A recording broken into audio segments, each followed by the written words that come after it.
Apalagi ini UMKM, saya kan UMKM Mbak, saya ikut UMKM.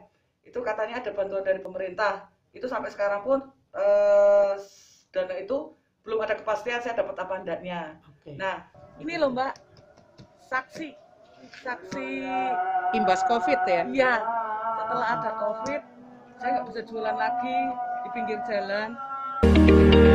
Gara-gara pandemi COVID-19, kian hari perekonomian dirasakan semakin sulit. Masalah besar ini dirasakan langsung para pedagang kecil atau pengusaha mikro. Banyak dari mereka yang tidak mampu lagi melanjutkan usaha, mulai dari kesulitan menjual dagangan, hingga mengalami penutupan terhadap usahanya. Modal pun habis dipakai untuk memenuhi kebutuhan hidup sehari-hari. Salah satu pelaku UMKM di Kota Tegal, Jawa Tengah, bernama Devi Sadia Purhandani, yang sudah bertahun-tahun berjualan kuliner di pinggir jalan terpaksa harus menutup gerobak dagangannya. Hal ini yang membuat penghasilannya berkurang drastis hingga 80%.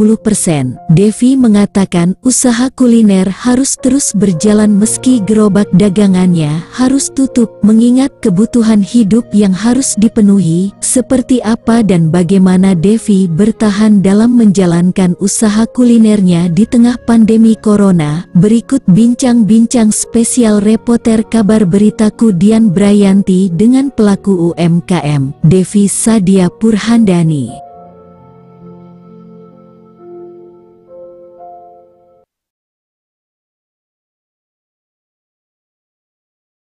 Ya pemirsa, saya Dian Brayanti dari Kabar Beritaku Channel Tegal, Jawa Tengah. Saat sekarang saya bincang-bincang dengan salah satu pelaku usaha rumahan yang pengen ada pengembangan, terutama usaha bagaimana bertahan tentang usahanya di situasi pandemi COVID-19.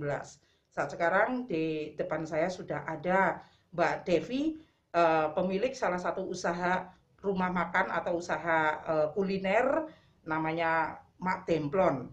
Bagaimana mempertahankan usahanya dan bagaimana kepedulian terhadap pelaku usaha kecil lainnya di tengah masyarakat. Kita ikuti bincang-bincang berikut ini. Ya, selamat siang Mbak Devi. Selamat siang Mbak Dian. Mbak Devi, ini kan salah satu pelaku usaha kuliner yang ada di Tegal dan sekitarnya, atau usaha kuliner Mak Demplon ya kalau nggak salah ya. Saya pengen tanya-tanya sedikit Mbak, kaitan dengan usaha kuliner Anda di situasi COVID-19 kali ini bagaimana Mbak yang dengan alami Mbak? Jadi setelah adanya pandemi COVID ini, boleh dikatakan usaha saya 80% mengalami penurunan. Dua usaha saya yang di rest area dan yang di Semarang dengan sangat terpaksa harus ditutup karena omset pendapatan sangat jauh, benar-benar sangat jauh. Dalam keadaan seperti ini, saya berpikir, dan saya juga punya anak, bagaimana caranya agar saya bisa untuk menafkahi anak, sehingga dengan sisa-sisa uang yang saya punya, saya berusaha berdagang dari rumah. Saya menggunakan dengan cara online.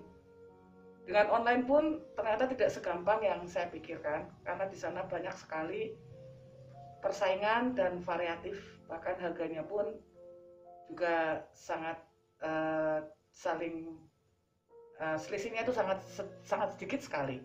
Nah, dari situ kemudian saya membuat sebuah promo yang menarik, sehingga konsumen saya datang dan saya antarkan pesanan itu. Dari COVID ini sebetulnya ada hikmahnya. Hikmahnya adalah selain mempersatukan keluarga, ya, kemudian yang kedua adalah banyak orang yang sebetulnya membutuhkan makanan, tapi mereka itu takut untuk keluar. Jadi saya mengambil suatu pemikiran, apa salahnya kalau kita mengantar makanan itu sampai rumahnya. Untuk saat awal saya menggunakan salah satu konsep, yaitu dengan cara free ongkir. Begitu free ongkir sudah kami jalankan, kami sudah mendapat konsumen, kemudian kami selalu saling sapa di dalam WA, akhirnya mereka menjadi konsumen tetap kami. Berjalannya sang waktu, tanpa saya sadari, konsumen-konsumen setia saya itu sudah lumayan banyak Mbak Dian. Gitu Mbak Dian.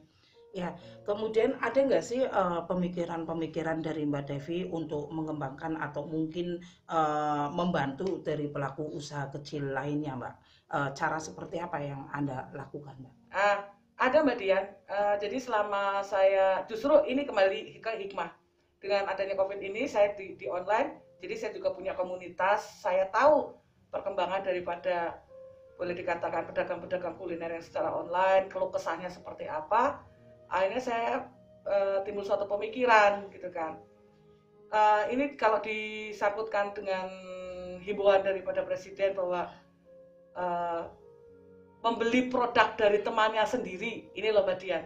Saya tadinya nggak tahu maksudnya apa sih membeli produk dari teman gitu loh. Ternyata ini ada hikmahnya Mbak, ada menguntungkannya juga.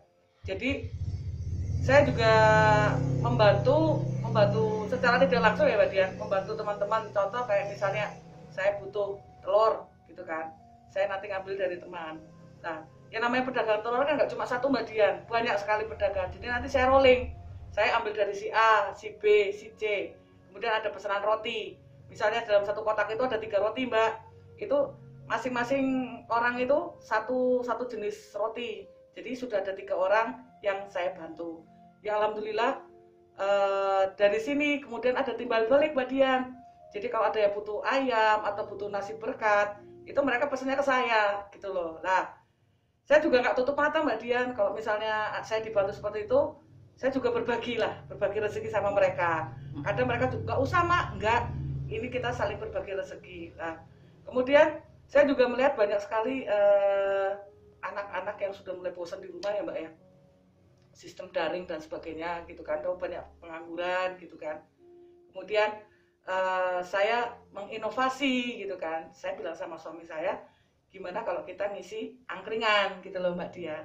Jadi di sini juga saya membantu untuk yang lagi nganggur atau yang ingin dapat uang tambahan, bikin angkringan Mbak. Jadi saya sebagai supplier makanan mereka gitu loh.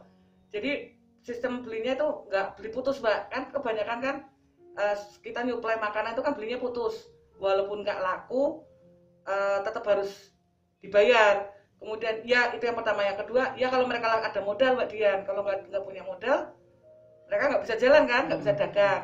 Makanya saya sebetulnya ibadah saja Mbak, hanya ingin membantu. Jadi kalau misalnya Mak saya pengen bikin angkringan, yaudah sini tak supply, apa yang kamu minta saya bikinkan. Jadi saya sistemnya saya memberikan mereka apa yang mereka inginkan pesanannya, dan nanti baru setelah angkringannya tutup baru kami hitung-hitungan, dan barang yang tidak terjual itu bisa dikembalikan. Nah, Oke. gitu. Bagaimana harapan Mbak Devi kepada pemerintah setempat Mbak? Harapan saya sebetulnya secara jujur ya Mbak ya, secara jujur saja sampai detik ini secara jujur bantuan pemerintah satu pun tidak pernah saya terima, kecuali listrik Mbak. Kalau listrik saya itu menikmati karena saya benar-benar gratis, katanya sih sampai bulan Desember.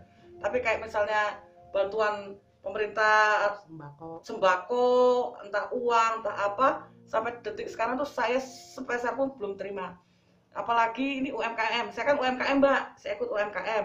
Itu katanya ada bantuan dari pemerintah. Itu sampai sekarang pun dana itu belum ada kepastian saya dapat apa enggaknya. Okay. Nah, harapan saya kepada pemerintah sebetulnya banyak sebetulnya, saking banyaknya itu saya sampai terenyuh ya. Sebenarnya rakyat itu sudah menjerit, rakyat itu sudah menangis. Dan kalau boleh saya bicara secara fakta, banyak rakyat yang nyun sewu Mbak Dian, nyun sewu sekali. Itu dengan terpaksa mereka itu loh Mbak, pinjam di koperasi keliling itu Mbak. Ya. Jadi sebetulnya mereka tuh bunganya udah tinggi. Bunganya tinggi, setorannya tuh harian. Yang penting usaha mereka jalan gitu kan. Sebetulnya pemikiran itu sangat picik sebetulnya.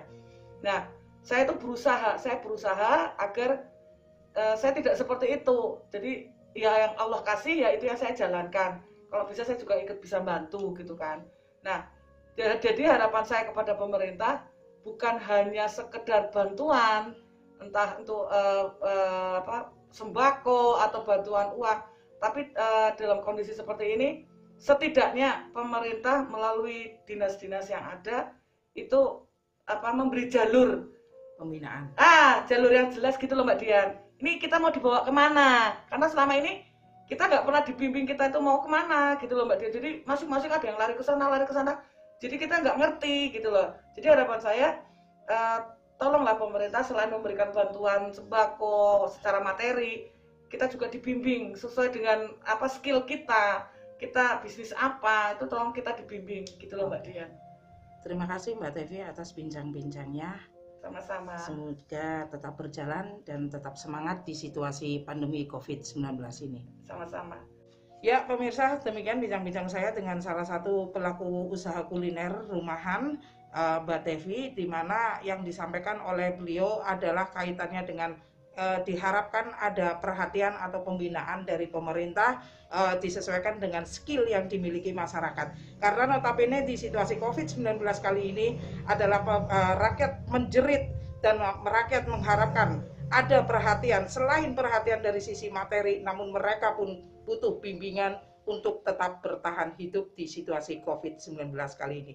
Demikian sementara yang dapat saya informasikan, yang dapat saya kabarkan. Salam masyarakat Kota Tegal, salam semangat Indonesia.